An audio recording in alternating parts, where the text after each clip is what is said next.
It's 12 o'clock and we begin the work of our session. Please switch off your mobile phones that nothing would interrupt us, wouldn't interfere with our work.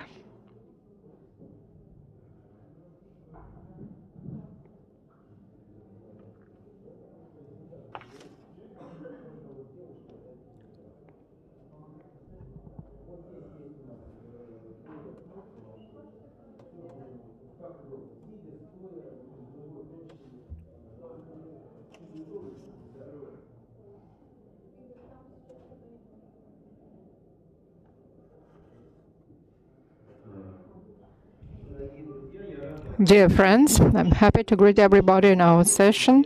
We start our work and now I give the floor to the head of the experimental Russian University of Economics, to Andrei Leonidovich Bulgakov, scientific supervisor of the Institute of Experimental Economics and Finance. It's very interesting for me to present in this audience. I'll try to make my presentation quite useful for those whom I see in the class and the audience. The Institute of Experimental Economics and Finance, it was established in Moscow State University as a structure that was ready to solve the tasks to develop regions, enterprises, and cities. The whole Moscow University was among the establishers, the founders of this university, and also the financial group from other financial universities. So today we'll speak about the forms, how we interact and how we do the forms of interaction of the commercial bank with the enterprise. What is a commercial bank today?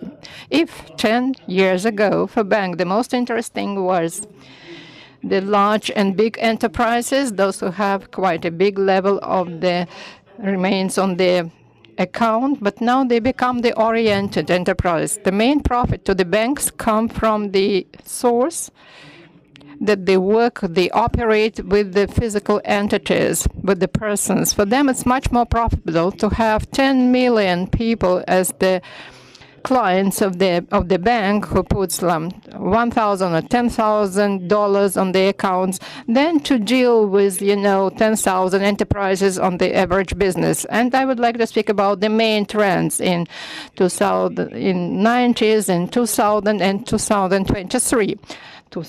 And want to inform you what changed within the IT technologies. 1991, I'm a businessman, an entrepreneur, and I'm baking. I have 10 bakeries, and each of these bakery had the circulation, the profit revenue as 1,100,000. What to do before 1992 with the money? I just have my account in the bank, and I pay lease, and I pay salaries to my employees and the deposit. There's no active management of the capital. In 1991, when we see the development of information technologies, and first of all, we see the intersettle system development.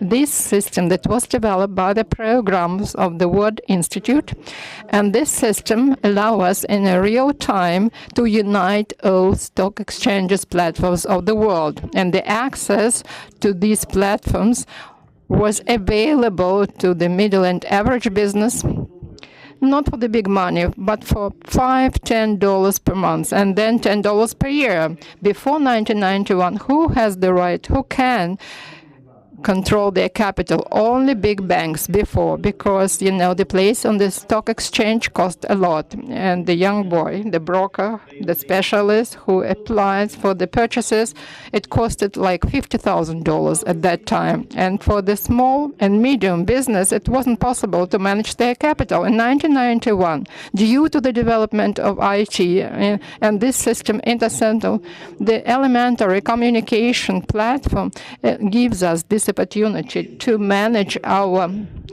small and medium business. Before 1991, on financial market and the application of the network technologies, since that time, the large business and the small and medium business, they also entered this segment. That's how I understand information technologies at that time. What happened in 2000? In 2000, there was another breakthrough disruption due to the information technologies. We see the change of the definition of the stock exchange, the order to perform the task. In 1999, in 2000, the largest broker house, who has the largest number of clients, 47,000 clients, and each client has to bring to this brokery at least $55 million. And these broker houses, they work on fee for the purchases or sales of any kind of actives. And in 2000, there was Daytech company established, Daytech.com. These were graduates from Harvard and invested $50,000 of their own money, and $50,000 were taken as a loan, and they purchased the broker place in the stock exchange and provide their services. If we purchase something from them, then fee is not $5-7, but $0.01 of dollar fee. And if we leave this is $1,000 of a dollar, $1,000 of a dollar.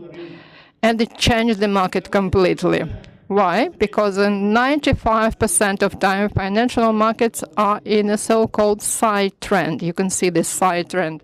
Just this is the wave line, horizontal wave line, and we see the inclining and declining line.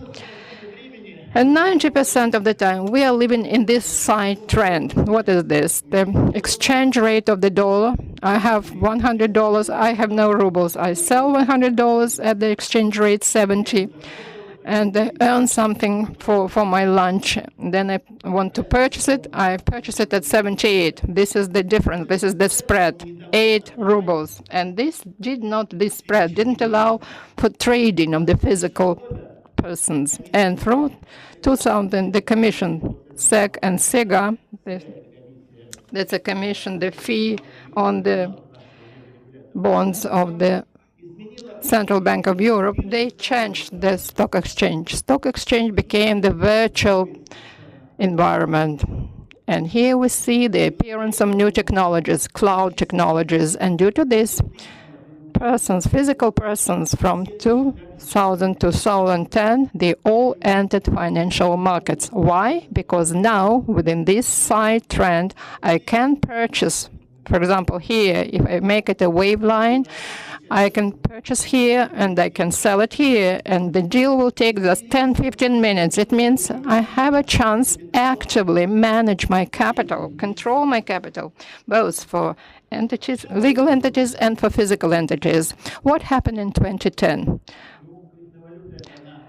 Cryptocurrency, yes. From 1991, the blockchain technologies, they operate in banks, but they're called batch files. And the whole SWIFT system in banks, it is based on blockchain technologies, which is called Kava batch file.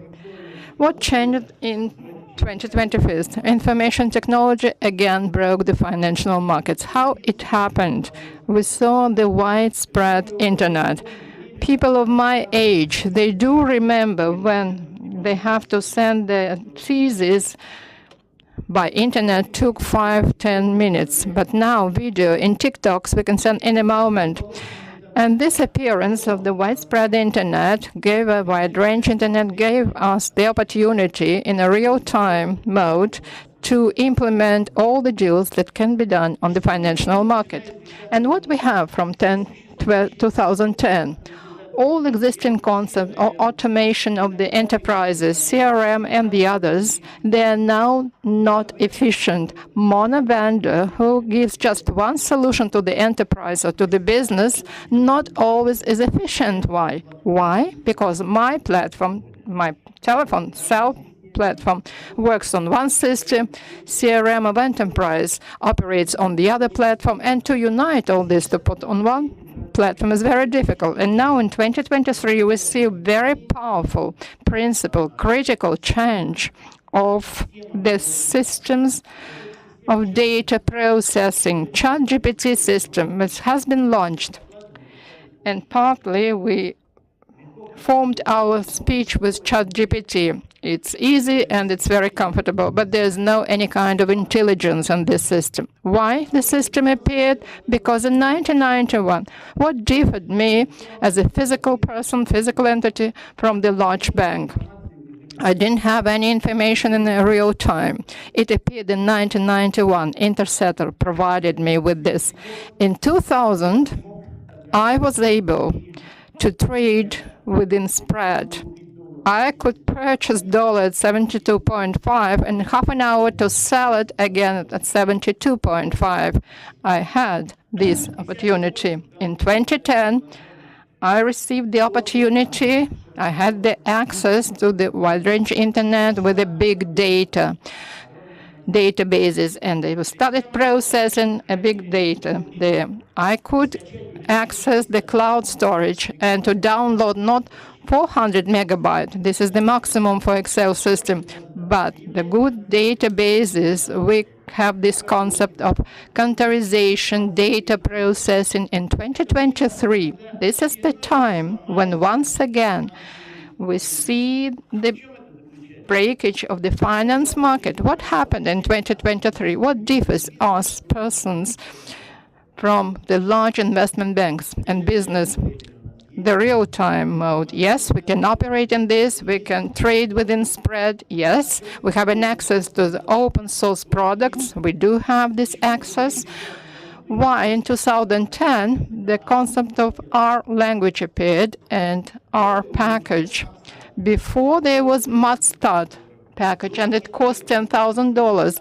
Then was package Neyron and costed $15,000, and it allowed to process statistic information. And then business, and we're living in a capitalist world, now business give us a possibility. The distribution of all analytical statistical packages free, and it happened just in a minute. It happened from 2010 to 2012. Why it happened? Now there are some sanctions imposed on Russia for something, and here business is not protected. It was given to everybody. Nobody said a word. Why it happened? Why did it happen? Because this internet gave a possibility to process a huge massives of data. I'm not very fond of the word big data. It's Hadoop. I'm just reading. So big data, it's an opportunity to solve very big problems, tasks. How Adidas store operates. I entered there. My telephone has the MAC address. All our devices has the MAC addresses. So it fixed how I move along the store. When I stop in front of the tracking shoes, it would be nice to purchase these shoes for $20,000 because I don't like scarf. I would like to make some changes to improve my shoes, my boots. Then in St. Petersburg, I entered Adidas. He remembered my MAC address, and immediately I received a text message. If you want, save 10% when you purchase and track shoes. Authorize, just register. It means I can save $3,000 and immediately I would get what I want.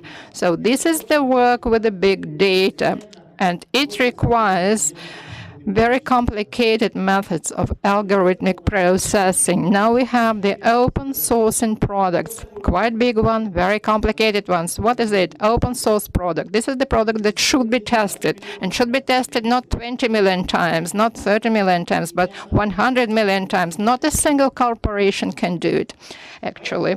That is why the product becomes free. And we ourselves test these products. And as far as the product completes its phase and becomes commercially available and comfortable, it is closed. Now we have a lot of open libraries, GitHub, Kaggle, where there are a lot of data stored. Why? The commercial bank and the BCI or Credit Suisse, they open the access to the data of their clients for those who took the loans from here, because processing this data, we can differ the work of the commercial bank as a client-oriented company. Who was the pioneer in this field of the customer-oriented approach. The company that opened their data, it was Microsoft. That was the first company. What did they do? When our concept started to attract a big audience, they just purchased R totally, entirely, and made an R Revolution. R Revolution used their servers, but it is accessible only when you purchase Microsoft server. Now we talk a lot that there is now GPT chat, but GPT chat, it's an elementary thing that is very well promoted. But what it is based on? It is based on the BERT concept that was developed by Microsoft again. This concept of big data processing that is which are tested. So what happens now in 2023? What changes in principle our work and the work of our vendor systems on sales of our products? Oracle is going to be changed. Then we'll change the approach to store information, because today, 23, the first system appeared. It is called the Virtual Commercial Network. Virtual Commercial Network, it's as a broker that provides us with the information in real time, allow us to trade within spread, and plus to this, it gives to us, to every business, a physical person, it gives us analytics, because in 2023, bank differs from me. Why? Because they can purchase Rata system $3,000, Bloomberg system $3,000 per month, and others, and similar systems. And this is analytics, and they can have 200, 300 people who can make the proper analytical solutions.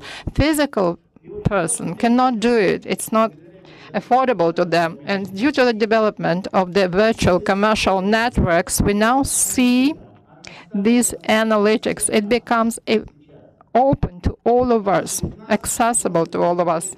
Each of us, if you want to get a good commercial solution, you can pay $10 per bank per more, and to get the whole analytics they have. And the processing of these analytics, it requires the new methods of development and processing of the information itself. What this concept consists of? We receiving these forecasts are not capable of reading them, and an element of financial culture. I will show you the list of universities that deal with this. These are 3 universities, one in the USA, another one in Germany, that learn how to understand and read economic forecasts. It is important what will happen with the trade prices on grain, what will happen with my trade sport that I founded and that sells shoes. This experience allows us to read economic forecasts. And the most important, that there will be integration in the development of the systems of development of enterprises with clients and suppliers. Roughly speaking, we will consider information system as a not separate information system of the enterprise, but we will consider the whole business cycle. Who are the suppliers of the enterprise? The enterprise is a management system, and the consumers of this enterprise. This changes assessment methods of business. Together with it, the information systems. The main trends in 1990 real time, 2000 a lack of spread, and 2010 the fast internet, 2023 free of charge analytics for each of us, which we can receive and process. What is the modern analytical forecast? The Academy said that the future is for these lights, for example. I don't remember their correct name. And the other academic says that the light diode is the future. What is how to check if the forecast is true? There should be very strict rules and links between them, and we learn these rules. We will understand that in the future the academic B who supports light diodes, he's right because they are cheaper in mass production, but when there is crisis to buy a light bulb for 1,000 rubles is not correct. And so at first the luminescent lamps will be on demand. So I showed you how to make a forecast. This is the main element of forecast analysis data, which we will deal with. Financial frauds and many things connected with big data, integration in the real time, involvement of the internet in the financial services, blockchain technology, the register, and development of big data for building forecast. These are the main trends of development of our systems. What we can say about now that non-material marketing activities are the basis for development of modern events, of modern enterprises. What is company Samsung? Do I have time? Yes, sure, take your time. Samsung doesn't have manufacturing sites. They have 2,000 people in R&D. They make an order to produce a battery, to produce a screen, and then conclude a contract for monthly, and then a contract for sales. So this is a classic enterprises that build business on the value networks. The most important is to make the correct forecast whether it is worth concluding a contract with this supplier, and how to promote that. Either to invest into a brand like Coke, like Samsung, or what we are doing here in our Faculty of Digital Economy is the assessment of business intelligence. There is Google. Google invests $20 million and creates translator, gives it to us free of charge. And how many clients were attracted by this Google? More than 100 million users only in Europe.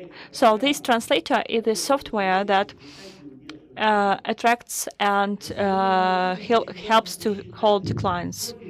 For the modern business, it is important to calculate how much money can be spent on attracting clients and how money can be spent on retaining clients. Of course, for such company as Severstal, which have 200 suppliers, it's not very important. But any other client-oriented, consumer-oriented companies, these are companies that require new solutions and activities.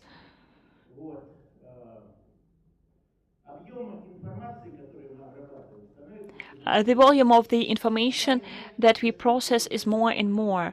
The NAC solves the task. You come to the store, you see the trainers with and you come there with a girlfriend, and what Nike suggests?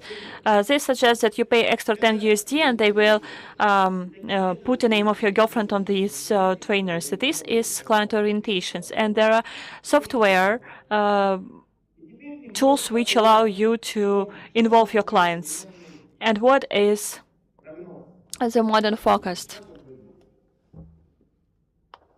What is a modern forecast? How does it look like? Almost all leading European universities deal with modern economic forecast.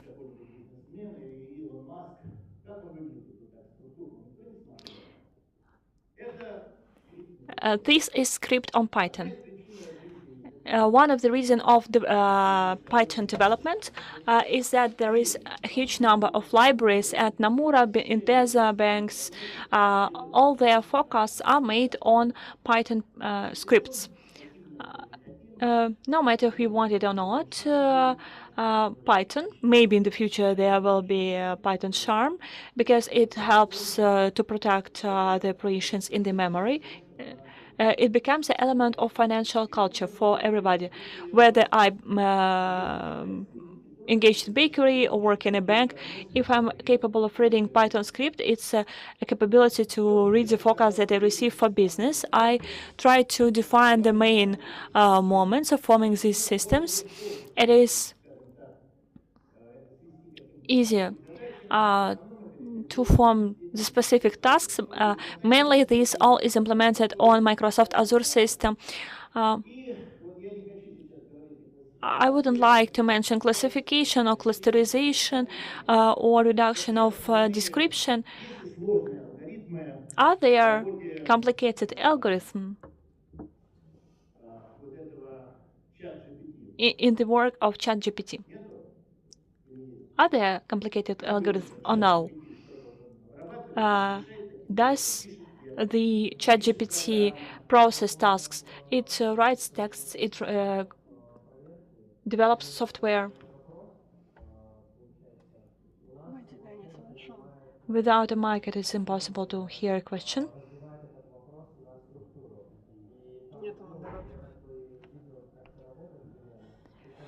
I saw how this GDP chat is operating.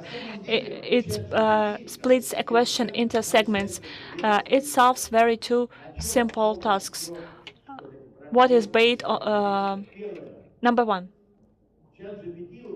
ChatGPT can build regression. The graph for example, dependence of level of salary and age. For example, it can build these regressions. And the second task is classification. I would like to classify girls and boys. For example, girls like flowers 0 and boys 1. For example, the girls do not like fighting, the boys like usually fight. So again, 1 and 0. And then if I have a quantity of parameters amounts to 10 millions, then the solution will be true. These are two functions which make the basis of the modern chatbot. There is nothing else. There is no apparatus of clear logic why it translates very well, why it can communicate. The volume of data increased significantly, and now this volume of data is being processed. And where the money was received from the banks, which would like to promote their forecast for the population. This is a good marketing tool. We shouldn't consider launch of ChatGPT as that somebody made up it. Behind that, there are deep financial structures who would like to develop and give us ready analytical products. Some of them promote their goods, some of them promote their services. There is no artificial intelligence as itself. There is huge volume of data. For example, I wrote 2 articles with GDP chat. I chose the keywords, selected the keywords, and built good conclusions. And as a result, I received a good article. The question was good. Unfortunately, we couldn't hear it without a mic. ChatGPT, if, for example, we consider 100% data, Russian language amounts to 0.2%. That is why it speaks Russian very bad. You have to send inquiry in English, and you will receive the result in English. We have a chatbot that is good in Russian. We have many bots like this, but there is no algorithmic solution even for translation from one language into another one. It's not. There is just comparison. For example, from a number of phrases in Russian and a number of phrases in English, and then they are composed together. The main task is to receive the forecast for the whole globe, for the entire globe. So we are in the situation when we can manage all the companies, all the networks from one place. So this discussion can be really endless. Feel free to ask your questions. Okay, let me come to an end.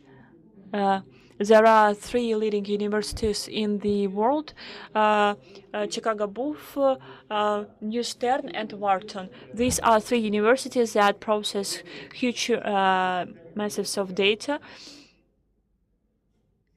Thank you very much for your attention. It was my pleasure to make a presentation, to deliver a presentation here.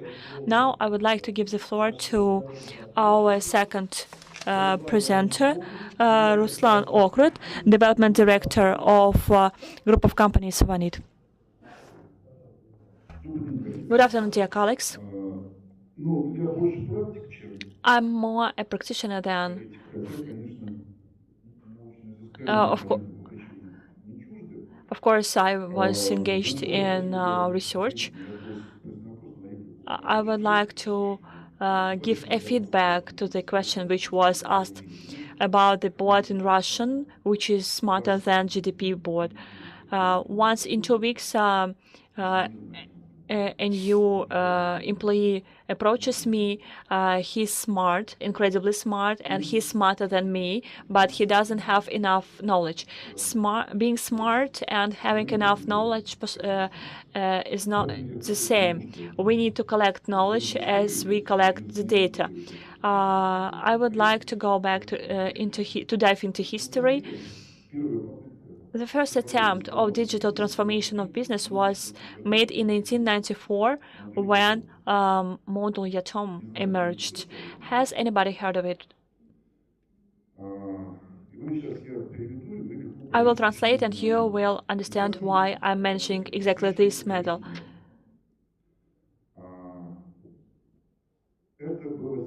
This was a system which described business processes in telecommunication companies as both back and front offices, coordinating the work with the client, coordinating the work between products and inner procedures. Why telecommunications and why? Do you have any ideas? This is the first digital business which was introduced to the market. Before telecommunications, there were no digital businesses in the mass market, and the first business that collected a lot of information about their clients received objective feedback for products as well as services, and based on that could build forecasting models of development, for example, of tariffs. The disadvantage of the system was a small amount of information. By that time, it was not enough. And at that time, the calculating powers were not enough. Within first decades, telecommunications in the world and in our country, of course, it moved forward. It collected enough models and managed on the level of process robotization, bring it to the coordination between the client and services, brought it to the robotized level. If we didn't have the requirement, a legal requirement that we need an ID when we conclude a contract, the person wouldn't have to do anything except buying a device and conclude a contract. We already live in that world. Next stage was, I don't know how to call it correctly. There was a number of projects which led to the digitalization of business processes in industrial companies. There was a wave of implementation of ERP, CRM, OSC systems, systems of lower management control on the level of sensors.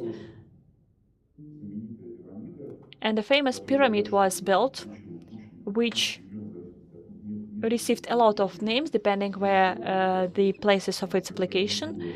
At the bottom of the pyramid, there are low-level sources of data. These are usually objective data sources.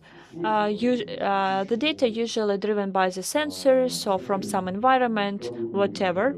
Second level is storage and processing of data infrastructure. Next level consists of detailed data processing that today is called data mining. And the last level is support of decision-making process. The first system, ERP, on the methods of enhanced BI, there is the support decision-making process, not only of operation ones, but also strategic ones. What happened simultaneously?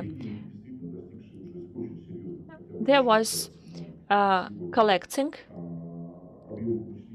and reaching huge volumes of data storage. Before 2014, 2015, we all, I mean practitioners, we were fighting for development of enterprise infrastructures from the point of view of powers and volumes. Today, we fight for development of powers of enterprises, companies providing services, banks, which have already been mentioned today, that provide financial services for population. We fight for the speed of data transferring and for its security.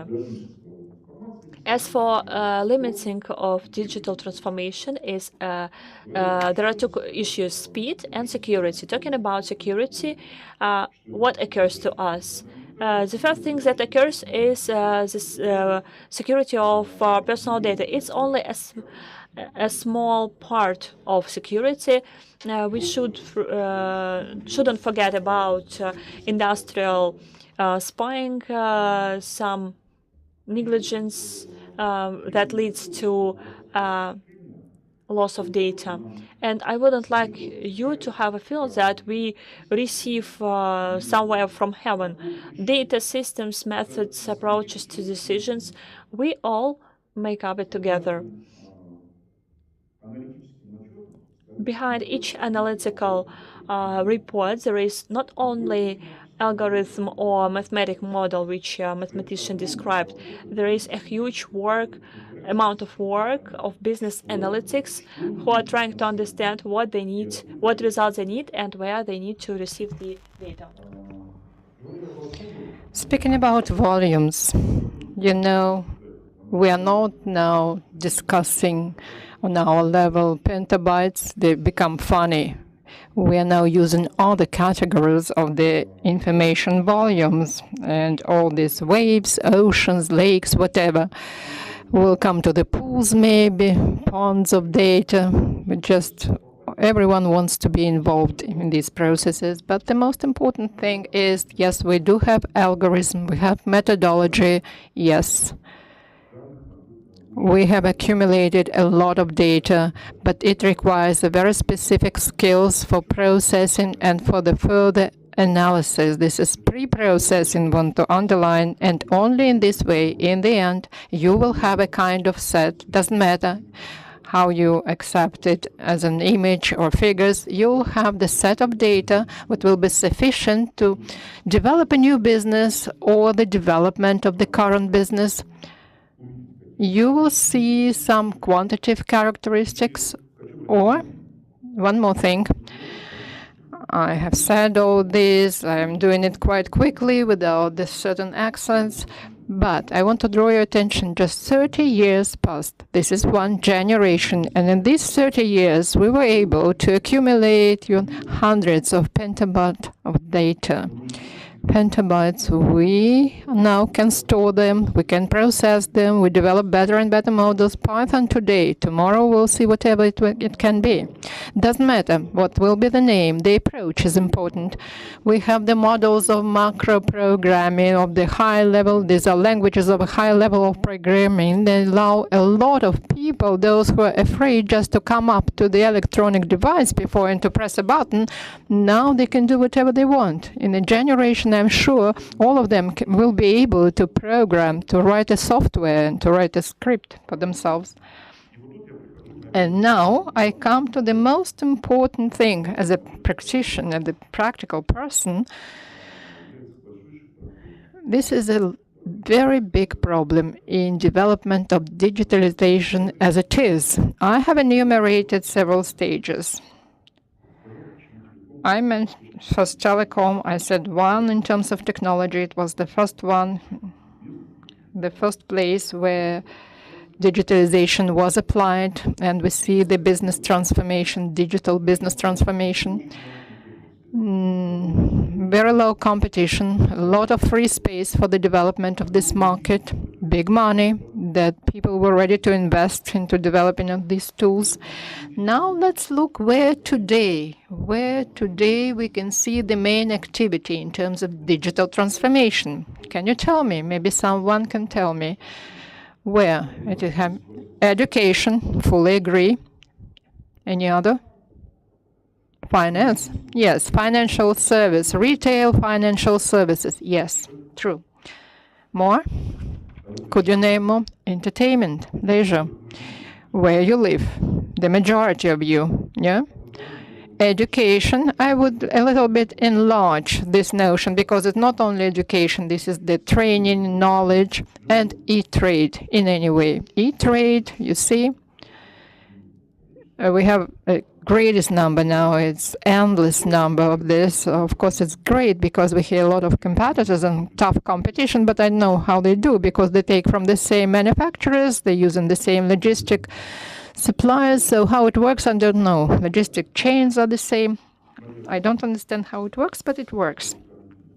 As far as, first of all, we stop feeding. So e-trade, education.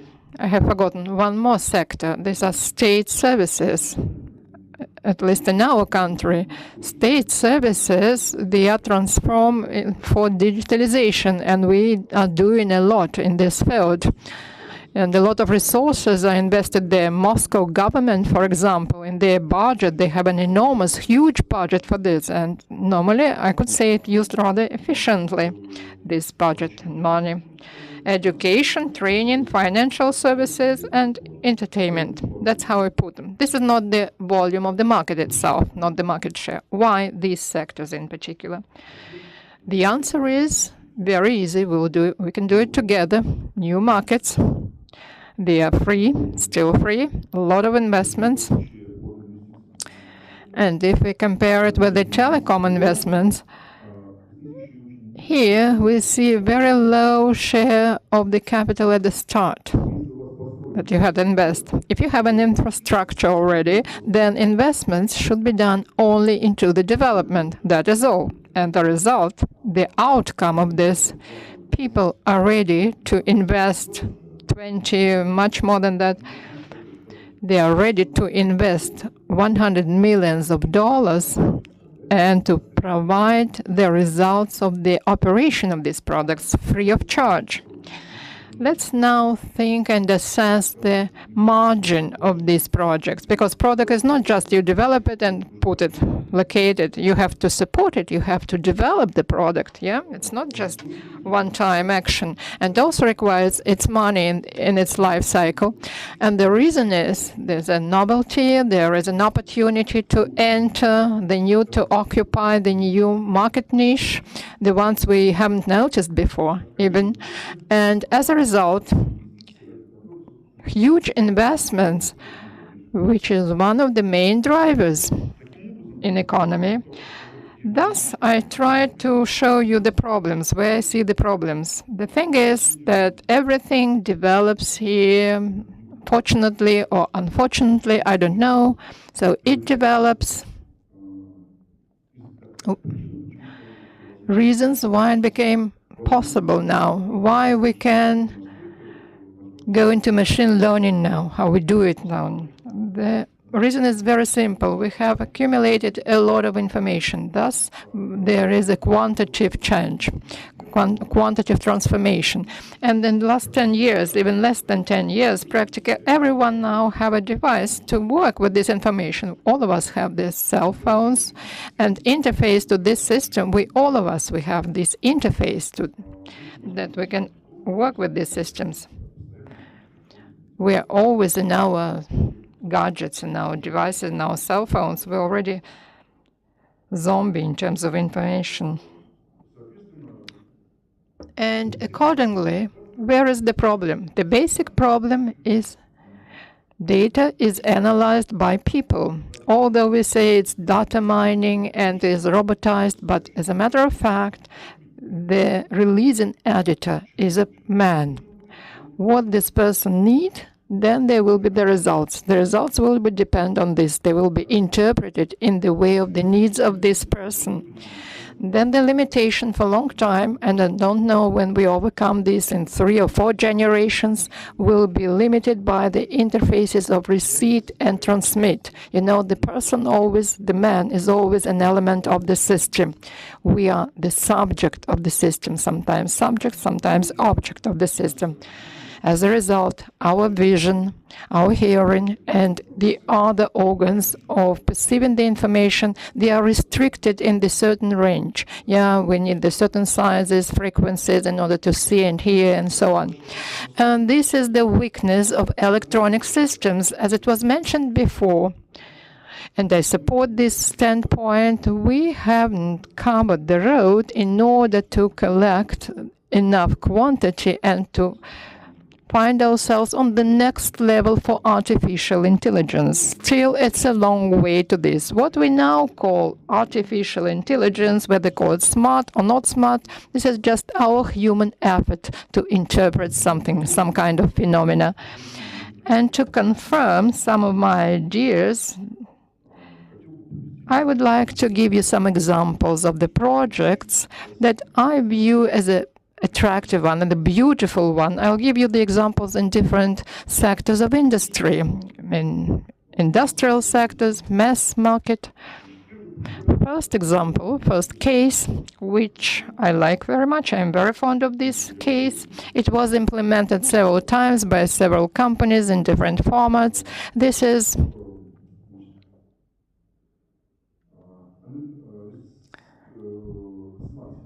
It's a smart system of supporting the solutions on servicing the hazardous technology. I'll give you an example from the Rosatom. Maybe it's not a really complicated task, but it was really beautiful and it was developed beautifully.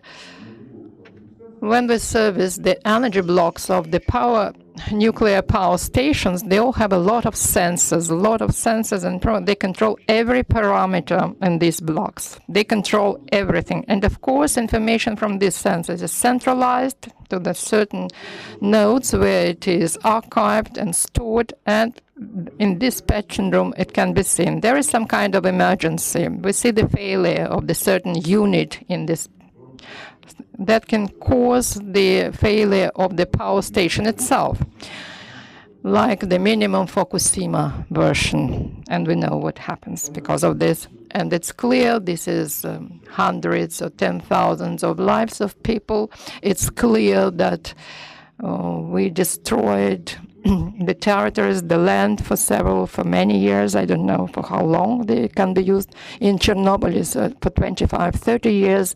Nothing could be done there, cannot even enter these areas, the territories. And it's clear why we did it. And of course, it's a great damage, a big damage to the generator of the electric energy, to the power. What has been done? We collected information and we built a model that describes all technological processes that happen during the operation and functioning of the nuclear power plant.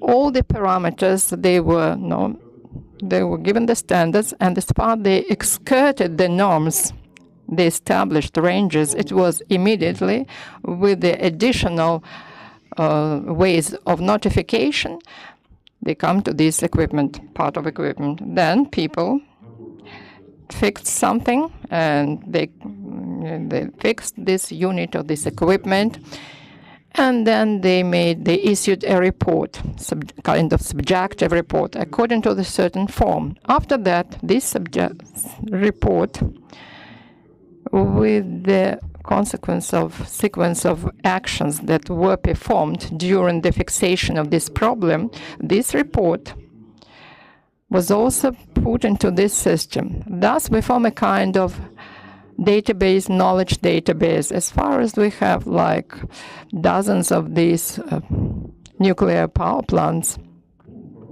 and more than 3 dozens maybe, and the pool of information is rather big. It may be compared, it's enough for the lake of information.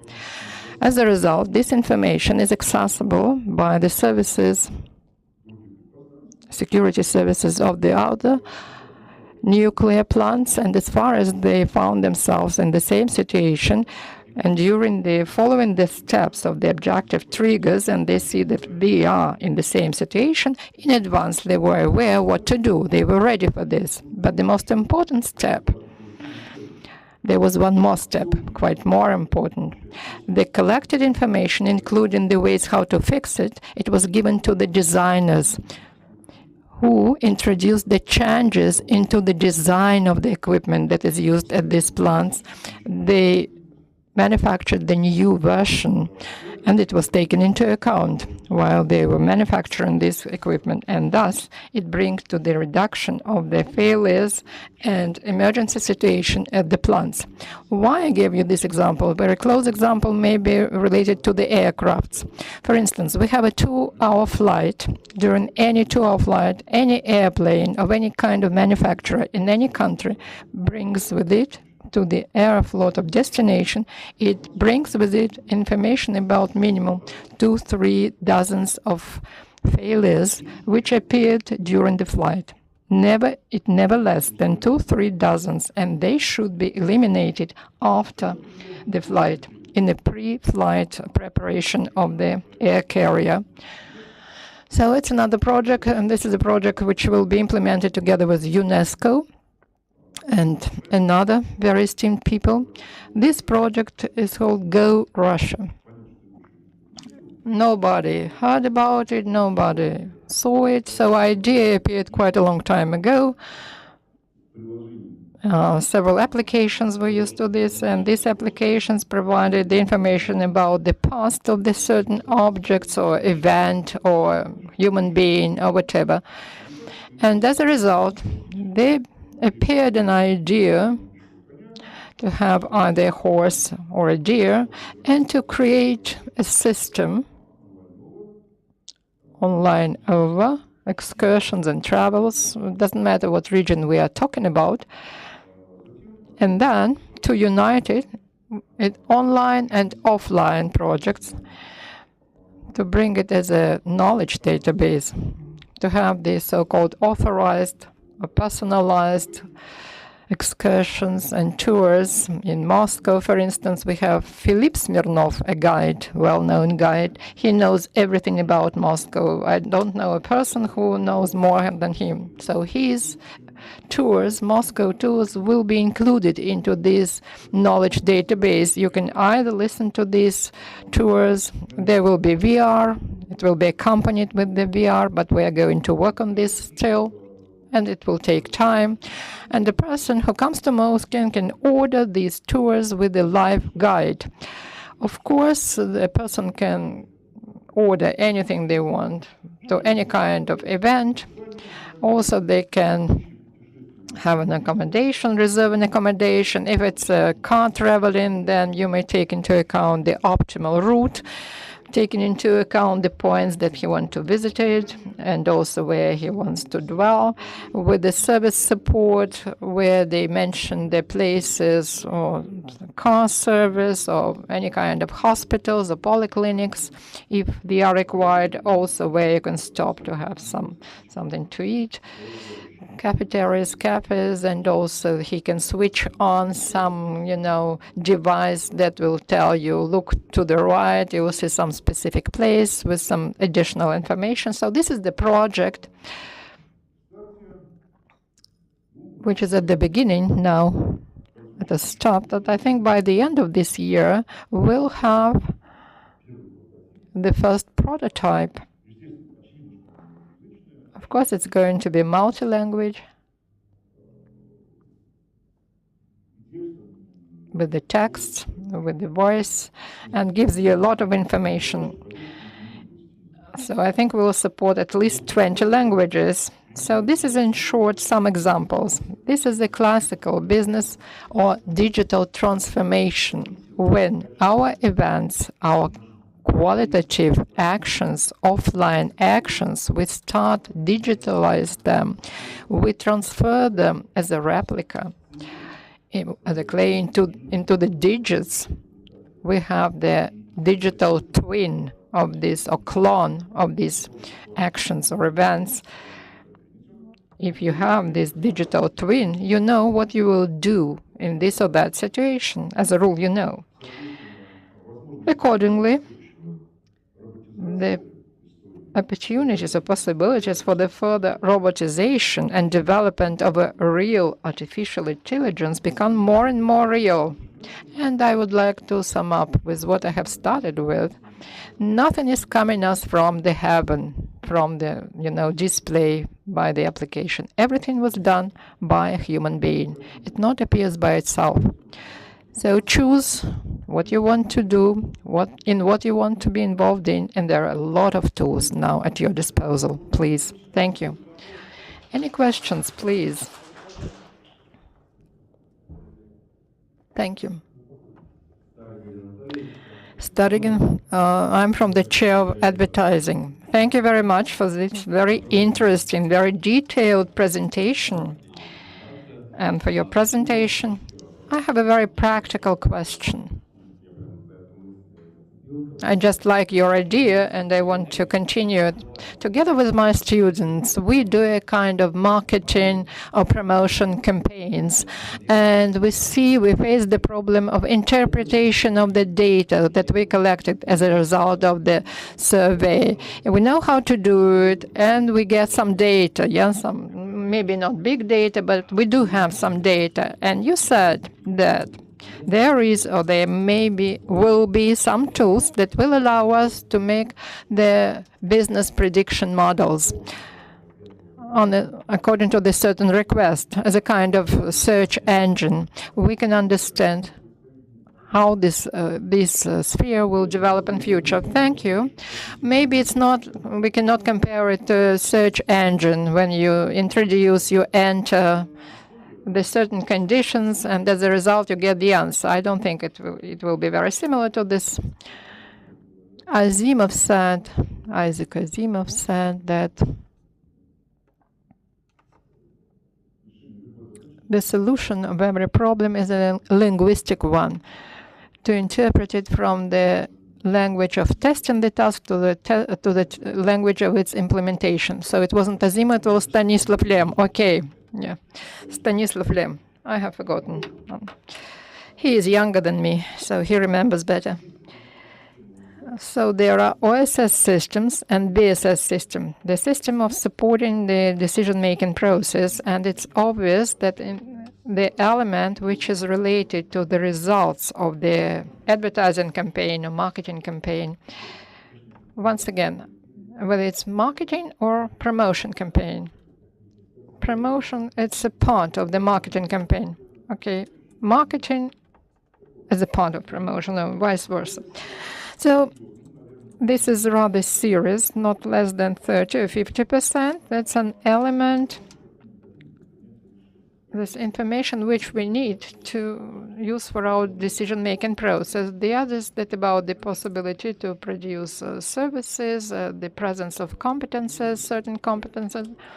I'm not going to assess it in shares. We just have to be more concrete about the case. But it's about the proportion, the ratio is as follows: 40% of the marketing, 40, this is the possibility of producing these services, And 20, that's the presence of the sources for this, human resources.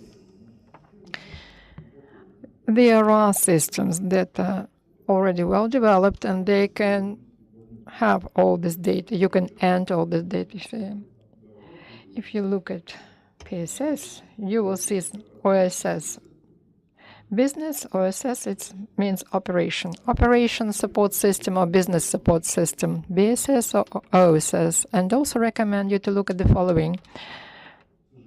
Unfortunately, the results of any marketing campaign can be assessed only when you complete this marketing campaign, and when you covered some kind of cycle in different products in different industries, some cycle of the feedback of the customers, of the clients on the proposed idea.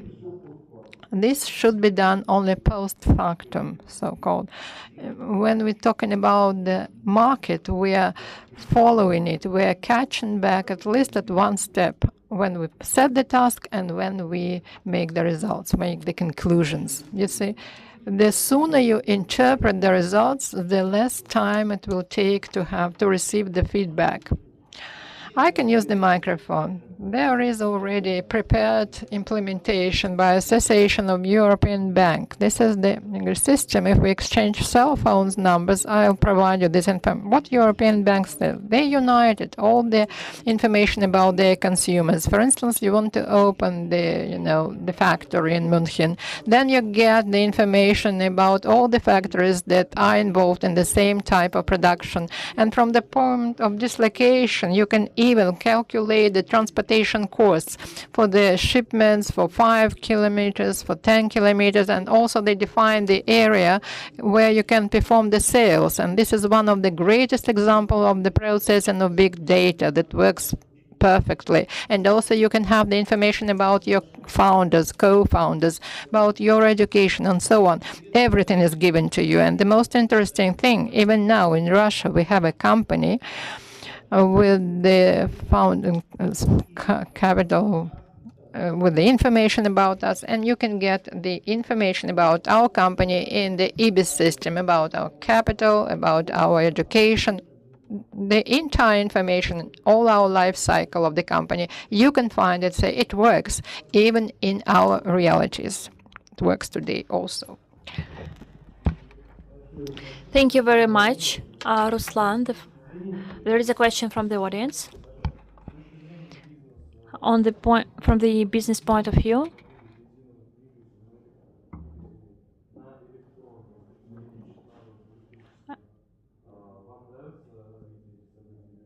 it's very difficult to hear a question when the speaker doesn't have a mic.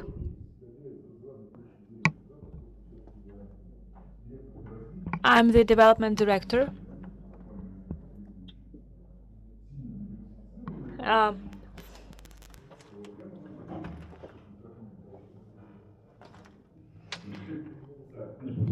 I will try to answer from 2 points of view.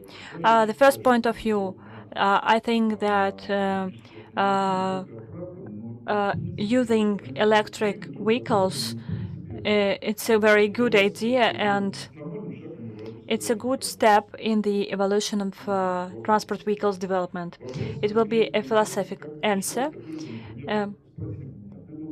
Would you like to invest into the development of electric vehicle that would cover the whole country? I wouldn't invest. It's not because it's impossible to develop such vehicle. As soon as we solve the issue with the capacity of the accumulator, why I will turn down this offer.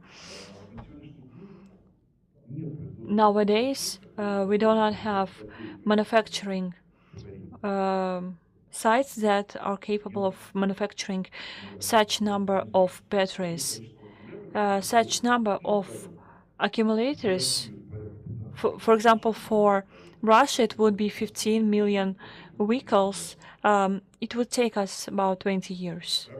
Secondly, there is a lack of infrastructure. for charging of the vehicles. At home, for example, in the garage, you can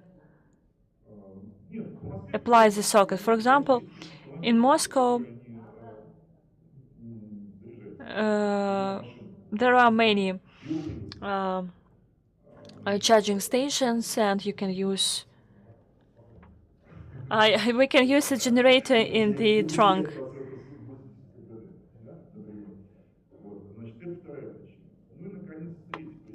And the third reason, I'm not ready to invest into this. We do not have such amount of electric generation. We need another couple of dozens of atomic electric stations in large cities. This is illusional. I see people drive Teslas. I have a colleague who bought Tesla. Yes, my answer is yes. I think that this will take about 20-25 years if no force majeure occur. I drove Tesla. I didn't enjoy this experience. I drove S-Class Tesla. I would maybe try hybrid vehicle, but I'm a more conventional person. If we consider Mercedes, which one would you choose, electric one or conventional one? In today's contest, no. I think that they have a successful model. It's my personal opinion. I'm not the person who has an exclusive right to answer. I would like to thank Ruslan, Development Director of Business Development of Group of Companies Lanit, and I would like to give the floor Alexander Tsaryov, CEO Deputy of the company Digital Standard. The first presentation which we gave you, please display it. If I will be sitting, if you don't mind.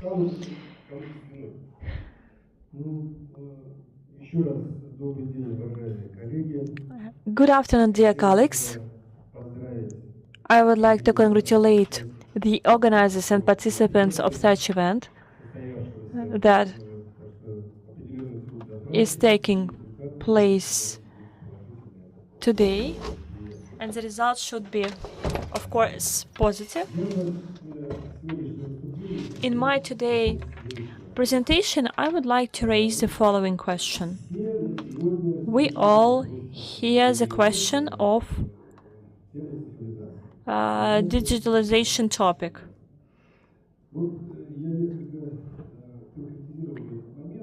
We hear a lot about digitalization. One of the definitions of digitalization is a very narrow definition.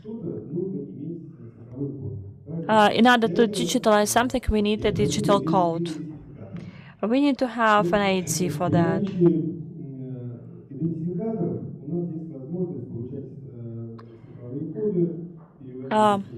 We have a digital code. We can transfer information back and forward.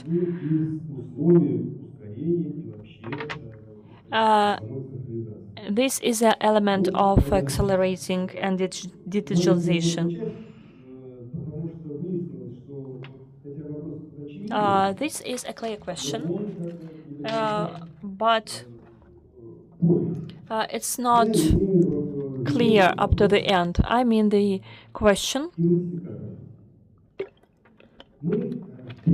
С вами в нашей жизнедеятельности постоянно сталкиваемся с необходимостью идентификации. Постоянно. То есть при рождении, при получении паспорта, при покупке билета, ну и так далее, и так далее, и так далее. То есть у нас с вами есть фамилия, имя, отчество. Да? Это тоже идентификатор. Значит, и он не совсем простой, этот идентификатор. То есть вот есть фамилия, имя, отчество. Фамилия определяет нас как принадлежность, так сказать, к какому-то сообществу, объединенными, так сказать, родственными узами и так далее.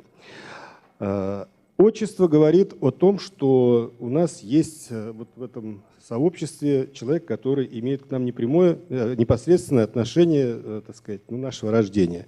И последняя часть в имени – это непосредственно само имя, которое идентифицирует нас.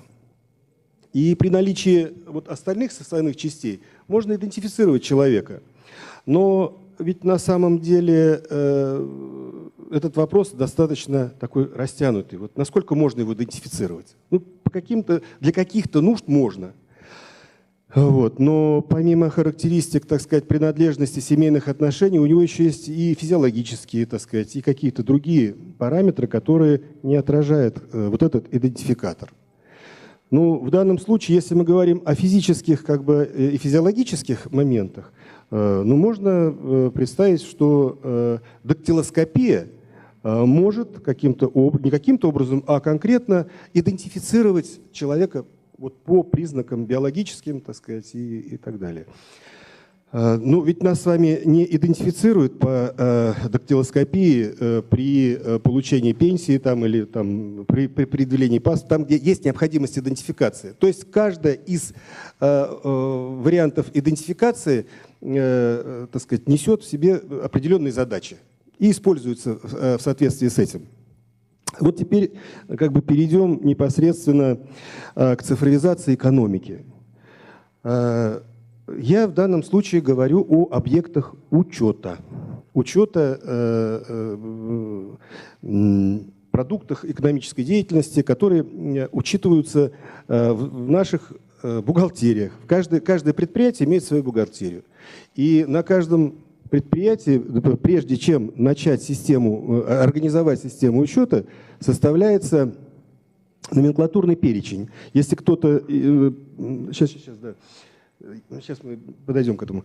Значит, если кто-то имеет отношение к бухгалтерии, так сказать, и понимание этого вопроса, ну, одна из основных, так сказать, сегодня востребованных программ 1С даже оказывает услуги по составлению вот этого перечня номенклатуры. Да, еще вот что нужно сказать, что вот тот вот идентификатор, который мы привели в пример в качестве имя, отчества и фамилии, можно разбить на несколько составляющих. То есть есть внешний идентификатор, там фамилия и отчество, и есть внутренний, допустим, имя, хотя это условно, конечно. Вот я бы к внутреннему отнес бы даже больше дактилоскопию, чем само имя, ну, чтобы было понятно. Так вот, на сегодняшний день в вопросах идентификации все, что связано с объектами учета, бухгалтерскими объектами учета, значит, с внешними вопросов нет. То есть достаточно серьезно продвинулись мы в этом направлении. Маркировка, классификаторы, там, УКПД-2, УКП, там, ТНВ и так далее, которые кодируют и представляют какую-то информацию внешнюю. Но назовите мне один идентификатор, хотя бы один, который бы позволил вам, как дактилоскопию, получить информацию о конкретном объекте. Ну, допустим, молоко, вода, там, что угодно. А? Легко, скажите? Штрих-код нет. Штрих-код включает в себя, это маркировка, он включает в себя внешние признаки, только внешние. А вот что касается маркировка идет. И, кстати, вот это очень такой хороший пример на самом деле. Вот фамилия, имя, отчество – это как раз вот пример того подхода к решению вопросов идентификации объектов учета.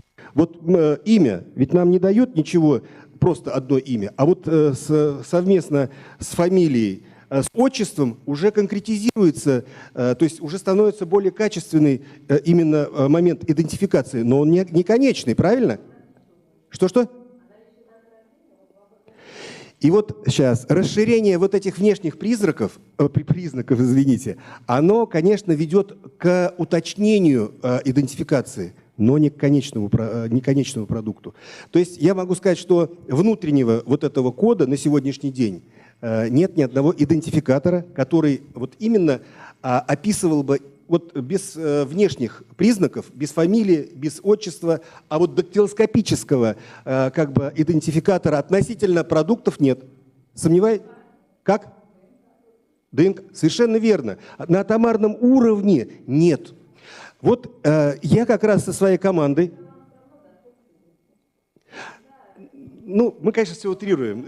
Мы как бы вот смотрите, согласен с вами. И вот мы, да, вот один из как раз из вопросов, почему вот сегодняшние способы идентификации не решают конечные задачи, ведь у каждого идентификатора своя задача. Вот как раз именно и вот по причине неправильного использования. То есть мы предложили свой способ идентификации объектов учета, который проходит, как вы говорите, на атомарном уровне и дает, независимо от фамилии как бы, и отчества, дает полное описание продукта. То есть создается виртуальный образ описания этого предмета, продукта, объекта. Вот. И есть возможность его переводить из кода в описание, из описания в код. Значит,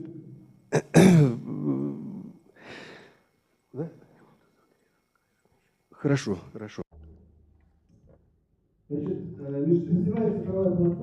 The digital platform of the goods and services has a function of accounting, engaged in the economy of the Russian Federation. The platform has the unified digital environment.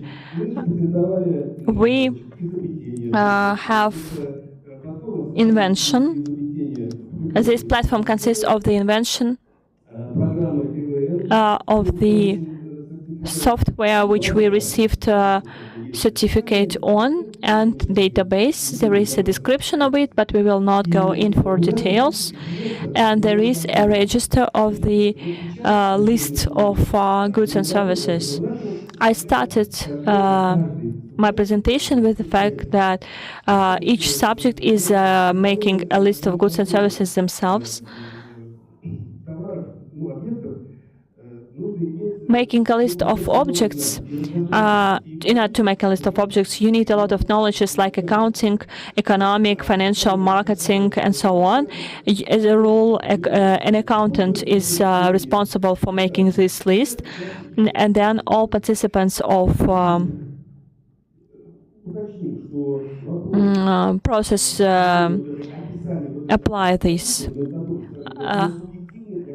This is a subject of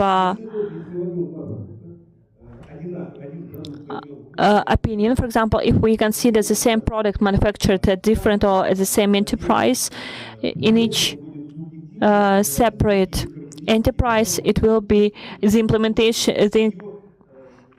Adding this product to the list will be subjective. Each enterprise will describe this product in its own way. What we suggest on the basis of this platform to create the unified system where the codes for the list will be provided. The system this product allows us to, without losing quality, and receive the information about this object. Let me give you the following example. So the scheme, how it operates, the program from nomenclature assigns the codes later used by the user of the market in the economic activity. These are not subjective codes or descriptions of the article, but what they received from this independent software. Let's continue. And as an example, we specifically composed one of the options. We connected with the 1C program. You can get it directly from our program, and here we integrated it with the 1S software. Here, could I have a cursor, please? No, we can't do it. It's impossible. A pointer. That's what we need, a pointer here. Okay, believe me. Just believe me.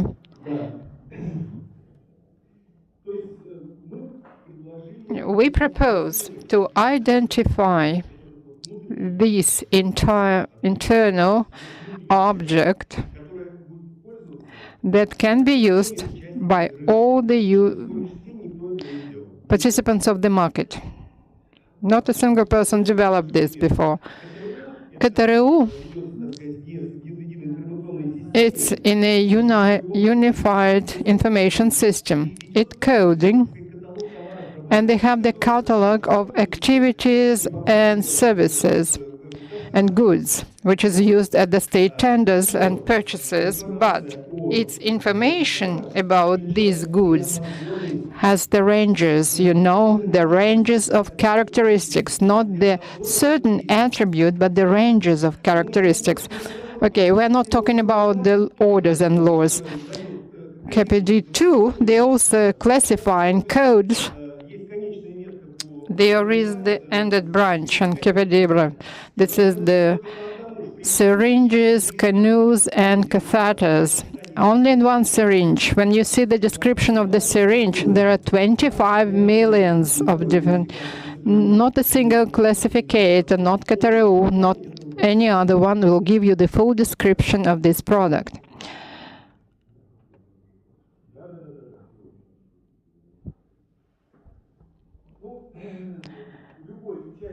Any participant of the market can get the information, either a code or the other parameters, if you enter our system. And the results of the coding can be used by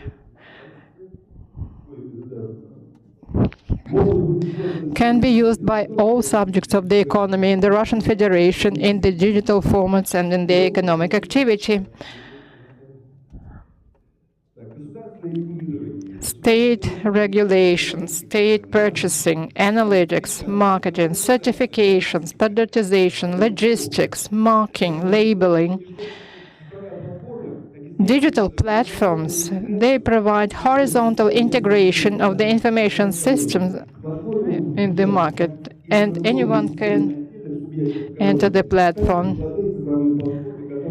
Different applied digital platforms that act like an aggregator can also connect to this platform. And the goal of the functioning of this interdisciplinary digital platform, they speeded up, they accelerated entering the market, and to improve the efficiency of those who work in the market, having the access to the data. I want to conclude, to sum up, just two words in conclusion. If we think about data transmission by text, our thought is formed by the sounds. We can do it differently. We can do it also with the movements. I'm talking about the sound, our speech. We invented a story, for instance. We have specialists who can transfer this information or transmit it, and we depend on them. We can multiply them, but according to certain limitations. If the sound that we have, if we express it in letters, then we can produce the, scaling at the endless quantity. The same happens in the economy. Not a single object of the account have the code.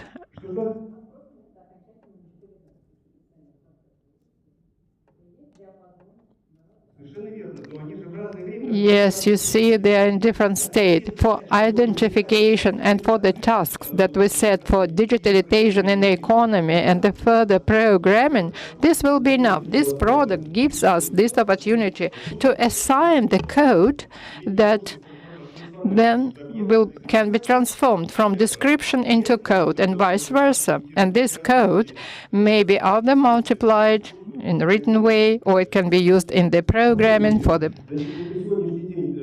Today, internet trade includes, I was in the trade chamber recently, and we talked about this, 18%. 2 years ago, it was just 4%. The range of the goods are sold using the e-trade, internet platforms. Could you imagine 18%? But this is not enough. It's too small. When we'll introduce this nomenclature register, we can sell 100% of goods via internet because we have the full description, the full identification, and this is the main reason why we cannot do it today. We cannot place this information in the internet. Thank you for your attention. I think it's quite a new topic, and I think it's a rather big one for discussion. Thank you, Alexander Vladimirovich, for your speech, for your presentation. Now we have the presentation of the, he's the deputy of the general director, and we have the discussion, we have the questions, and here you can see the people who represent the Moscow office, mos.ru. Colleagues, today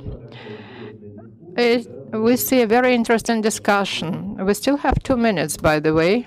We can continue working of our section.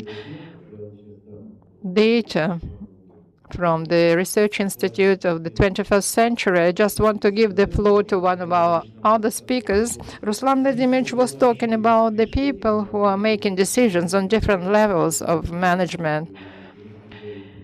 And we talk about big data today, and Mikhail Anatolievich specializes in the people-less technologies, when the artificial intelligence make the decisions. Okay, I'll try to say something that just I'm very pressed of time. Time has practically run out. Now, to make decisions, how we do it, we aren't going to make any kind of introduction because everything has been told already. About us, there are a lot of different decisions, and we have to make them. We have to adopt.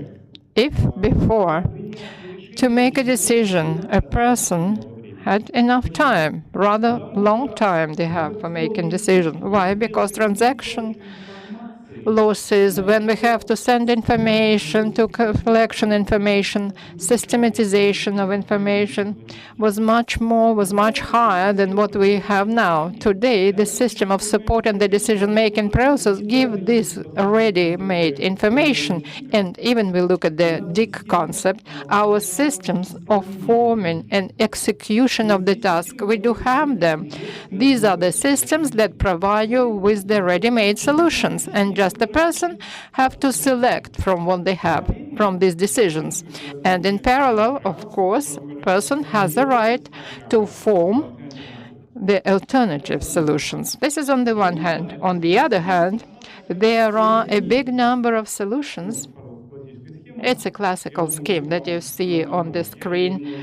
Everyone is well aware about it. I make it a little bit shorter, and I took the part which we need for the supporting system that support the decision-making process. I see my students here. I can continue during the lecture. So the question is, here, the ratio in using and losses and costs between the stages of making a decision, they changed. If you look at the beginning,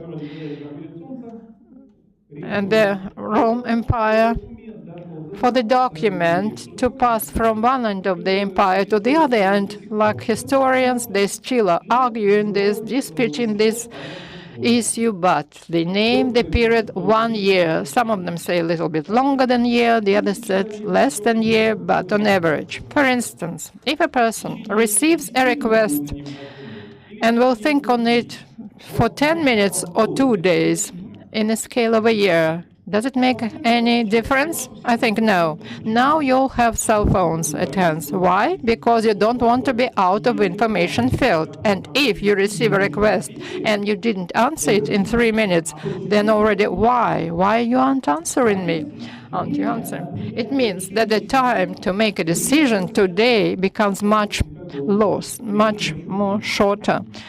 Yeah? We do remember still Romans. They are mentioned now history textbooks. Accordingly, everything changed, and now we have a question. What can we do with this? Another thing, why it is all accelerated? COVID, our hatred. We hate this COVID, but it all put us on remote acting, as online. We receive notebooks, and even when person stays at home, he still performs his work and duties 24 hours a day. Now everything happens faster and faster. And as a result, at the moment, the decision maker becomes a limited factor for the further increase of the speed of making a decision. What to do? There are several options. First, let's not take any decisions. Is it a good? No. Not so funny, by the way, and not so bad. Many decisions do not deserve to be made. We have to reduce the number of decisions we make. This is the general approach, general systemic approach, but I don't have time to talk on this, to dwell on this. Then maybe we can delegate some of the decisions. To whom we can delegate it? I propose to give it to the people-less technologies, man-free technologies. Some of them can be delegated there to man-free technologies. And the others, in our structure, we have rector, pro-rector, we have directors of the scientific schools. All the tasks will delegate them to the rector. For how long he will last? What do you think? You will laugh, but it happens in this way. If you write a kind of application about being hired or about the vacation, so on, whom you address this application to a rector, it means that this application goes there, and then with the help of some bureaucratic things and the document flow, it goes down, down, and down, but theoretically, first it goes to the top. Then there is a question. Why? Why? If we have the certain type of questions, plus we all know how it's going to be solved, this issue, why not to give it to the man-free technologies according to the certain aspects, within the certain aspects? Aspect number one, we have to think, there is some mathematics, very little mathematics, and it is related to how much costs every decision. And every decision that is made by a person, it's really expensive. And the consequences of this decision, even a wrong one, may be much less than the expenditures that we lose on making this decision. Then there is a question. This is another. We may not take any decisions. That's okay. But it can be done with the help of the man-free technologies. For those who wish, I can share my presentation. At the same time, we look, and there is an interesting moment. Here, please, we take into account the rate of payment for the certain person who is responsible for making decisions. Take into account the level of qualification, the level in hierarchy of the company. You'll get different salaries. So first stage, we can take, and with the help of information system that supports the decision-making process, according to the structure that I show you later, we can redistribute these tasks automatically, not even automized, but automatically on the levels, and those RPRs that appear, those who have sufficient qualification, enough qualification, minimally sufficient information to make this decision. The less is qualification, the less are costs. Responsibility, yes, but he will take the decisions for which he is responsible of. This is the person who makes the decision, yeah. Accordingly, In case we start to distribute it very carefully using mathematical language, we find out that the total functionality and the whole task to minimize the expenditures, this is just 3 variables. Coefficient of the complexity of the issue, or coefficient of responsibility, yeah? This is first. And the level of qualification of this person, LPR, and the situation in the market of the. So it means there's no necessary to have this type of personnel structure. There are people there are issues that can be solved by external organizations. They will have their information, and for some money, they will make a decision, and we will be able to deploy the decision to implement it later.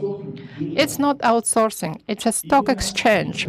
Yes, stock exchange of the people who are ready to make decisions. That's another concept. Outsourcing, when you are very rigid in your contacts, but you are looking at the skills.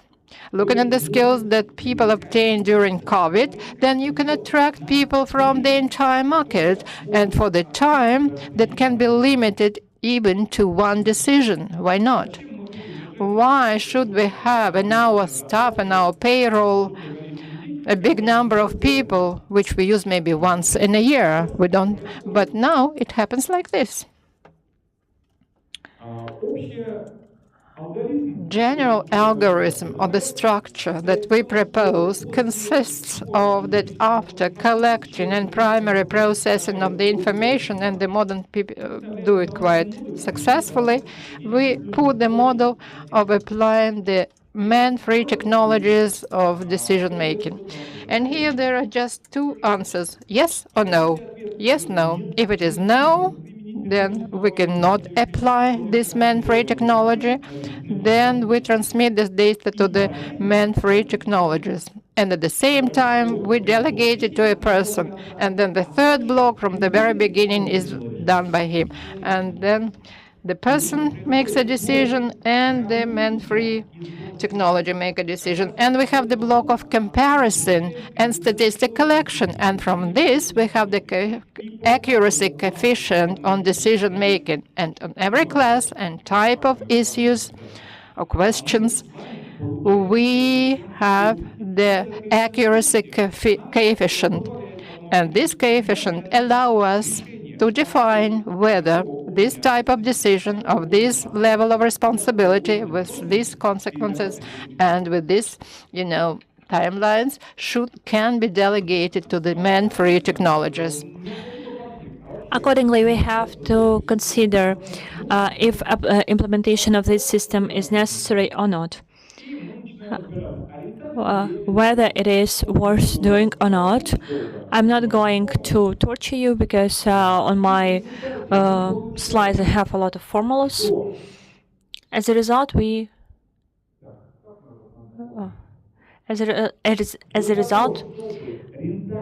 see that that functionality of the decision-making support system would be worse.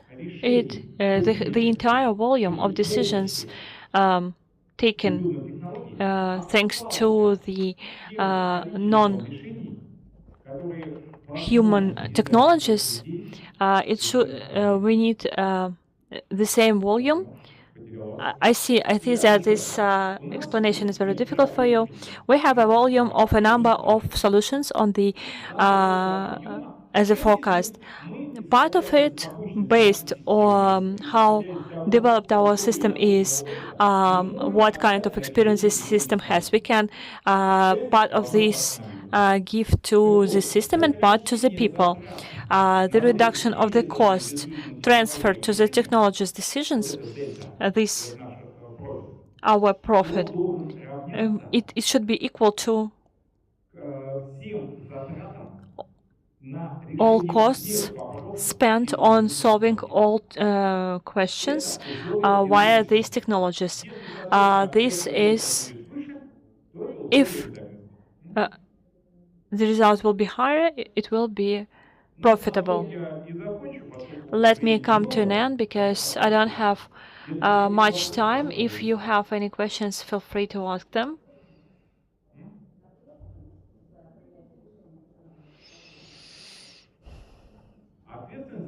Responsibility for decision taking by technologies. And what is the responsibility when decisions are taken by people? Administrative, criminal administration. We select those questions which, in case of some bad results, shouldn't be given to criminal court. Let's have a look at the Eisenhower matrix. There are urgent and important, and there are unimportant and not urgent questions. And then there are two blocks. They will not be solved to themselves. And there are urgent and not important, and important but not urgent. This system is operating with two blocks, not urgent and not important, which in some time becomes urgent but not important, and then we need the system so that the decision-making person wouldn't have to deal with unimportant questions and could concentrate on important questions where responsibility is required. And the second moment is these are urgent and important questions. Here, of course, it's a person's responsibility to take these decisions. And the third block, important but not urgent. If we took unnecessary, unimportant and not urgent questions from the person, we give him more time and more resources. We do not substitute the person with the information system. We share the questions which can be solved by the information system without person's participation. And that problem that we face on decision-making processes now, it's when people deal with questions only which are urgent. And this is connected with the fact that the person, based on his KPIs, it is more profitable for him to solve 50 not important but urgent questions than to do with one important and urgent. Based on this, we use this algorithm to help modern decision makers. Thank you very much. What I would like to say, I didn't speak much at the beginning. I would like to thank everybody. I would like to thank our presenters, our participants, simultaneous interpreters, technical support. The fact that you're here, it's contribution to your personal human capital. You can be an expert in a narrow field, but if you are outside of the decision-making processes and all decisions are taken now in the network, there is a new generation of people who cannot live without devices. Runet, the birthday of Runet is on the 1st of April 1994. These people, they set their rules, they define new rules, there is new formation. When we speak about one generation of people who information was transferred, to transfer information used to take centuries, and it can be compared with a nuclear explosion. We were talking about security, that this data should be stored somewhere, and then we must have an approach to them. The fact that you're here is your personal contribution. I wish growth and success to you. I wish health and happiness in your homes. Thank you very much. Thank you for being with us. Goodbye. Thank you for organization. Спасибо.